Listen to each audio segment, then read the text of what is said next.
दुनिया रे एही तीन जण व्यक्ति सबुबेले असुविधा भोग करती, परोपकारी, निरीह एवं विश्वासी। किंतु सुविधावादी लोक परिस्थिति देखि निजर रंग बदलाई दियंती एवं खुशी रे रुहंती। संपर्क जदि हृदय रु हुए तेबे भांगिबाकू चाहिए भांगी न थाए, आ जदि स्वार्थर हुए ताहले जेते जोड़िबाकू चाहिए भी जोड़ी होई न थाए। ए संसार रे मनीष बराबर संघर्ष चलाई थाए तिष्ठी रहिबा पाई।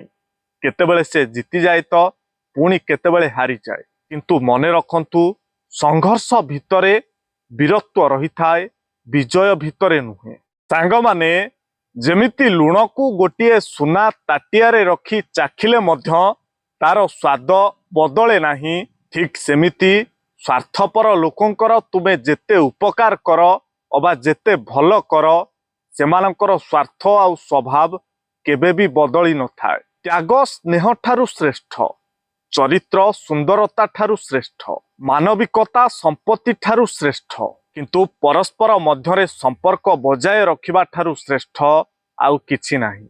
जहा पाखरे तुम पाई समय नथिबो सेही व्यक्ति को केबे भी डिस्टर्ब करिवो नाही, कारण से ता दुनिया रे व्यस्त अछि। से दुनिया रे तुमर किछि आवश्यकता भी नाही। सांग माने किछि मनीष साप ठारू मध्य आहुरी विषाक्त होइथांती। विषाक्त साप को तो दूररू देखिले चिन्हि होई जाए, किंतु विषाक्त मनीष को चिन्हिबा भारी कष्ट। तेणु एही भली मनीष मानक ठारू जेते संभव दूरेई रहिबे आपणक पाई सेते भल हेबो। कोन सांग माने ठीक तो कथा मोर विचार आपण मानकर। जदि भिडियोटी आपनकु भल लगी थाए ताले निश्चय गोटे शेयर करिवे।